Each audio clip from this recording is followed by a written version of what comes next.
നമസ്കാരം. പുതുവർഷത്തിലേക്ക് കടക്കാൻ ഇനി ഒരു മാസം മാത്രമാണ് ശേഷിക്കുന്നത്. ഈ വർഷത്തെ അവസാനത്തെ മാസമായ ഡിസംബർ എത്തിക്കഴിഞ്ഞു എന്ന് വേണമെങ്കിൽ പറയാം. എന്നാൽ മറ്റ് മാസങ്ങളിൽ നിന്ന് വ്യത്യസ്തമായി ഇക്കുറി ഡിസംബർ മാസത്തിൽ ഒട്ടേറെ മാറ്റങ്ങളാണ് നമ്മളെ കാത്തിരിക്കുന്നത്. ടെലികോം നിയമങ്ങളിലും ക്രെഡിറ്റ് കാർഡ് പോലെയുള്ള ബാങ്കിങ് കാര്യങ്ങളിലും വരെ ഈ മാറ്റങ്ങൾ വരുന്നുണ്ട് എന്നതാണ് പ്രത്യേകം ശ്രദ്ധിക്കേണ്ട ഒരു കാര്യം. ഇതിൽ പലതും നിങ്ങളുടെ നിത്യജീവിതത്തെ പോലും വലിയ രീതിയിൽ ബാധിക്കുന്നതാണ് എന്നത് മറക്കാൻ പാടില്ല. നിങ്ങളുടെ സാമ്പത്തിക ഭദ്രതയുടെ താളം തെറ്റിക്കാൻ കെൽപ്പുള്ള നിയന്ത്രണങ്ങൾ മുതൽ നിരന്തരമായ വാർത്തകളിലെ സൈബർ തട്ടിപ്പ് തടയാൻ ലക്ഷ്യമിട്ടുള്ള നിർണായക വിവരം വരെ ഉണ്ട് എന്നാണ് ലഭിക്കുന്ന വിവരം. എന്തൊക്കെ മാറ്റങ്ങളാണ് ഡിസംബർ 1 മുതൽ നടപ്പിലാകുന്നത് എന്ന് വിശദമായി നമുക്ക് നോക്കാം.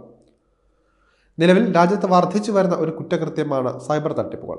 ഇവയ്ക്ക് ഒരു പരിധിവരെ തടയിടാനുള്ള നീക്കങ്ങൾ ട്രായ് ഏറെ നാളായി അണിയറയിൽ ഒരുക്കിയിട്ടുണ്ട്. ഇപ്പോഴത്തെ വരുന്ന ഡിസംബർ 1 മുതൽ ഇത് സംബന്ധിച്ച പുതിയ നിയമം രാജ്യത്ത് നിലവിൽ വരുമെന്നാണ് റിപ്പോർട്ടുകൾ വ്യക്തമാക്കുന്നത്. സ്പാമിനെയും ഫിഷിങ്ങിനെയും പ്രതിരോധിക്കാൻ telecom regulatory authority of India വാണിജ്യ സന്ദേശങ്ങളുടെ ഉറവിടം കണ്ടെത്തുന്നതിനുള്ള നിർദ്ദേശങ്ങൾ നടപ്പിലാക്കും. OTP പോലെയുള്ള വളരെ സെൻസിറ്റീവ് വിവരങ്ങളും ഉൾപ്പെടുന്ന ഇടപാടുകൾ കൂടുതൽ സുരക്ഷിതമാക്കുകയാണ് ഈ നടപടിയിലൂടെ ലക്ഷ്യമിടുന്നത്. നേരത്തെ ഒക്ടോബർ 31 വരെയായിരുന്നു ഈ നിയന്ത്രണം നടപ്പാക്കാനുള്ള സമയപരിധിയായി നിശ്ചയിച്ചിരുന്നത്. പിന്നീട് ടെലികോം കമ്പനികളുടെ ആവശ്യപ്രകാരം നവംബർ 30 വരെ നീട്ടുകയായിരുന്നു. ഇനി മുതൽ OTP വൈകുമെന്ന് വിവിധ റിപ്പോർട്ടുകൾ സൂചിപ്പിക്കുന്നുണ്ട് എങ്കിലും ട്രായ് ഇത് തള്ളിയിരുന്നു. ക്രെഡിറ്റ് കാർഡ് ഫീസുകളിലും റിവാർഡ് ഘടനകളിലും ബാങ്കുകൾ കൊണ്ടുവരുന്ന മാറ്റമാണ് മറ്റൊരു പ്രധാന വിഷയം.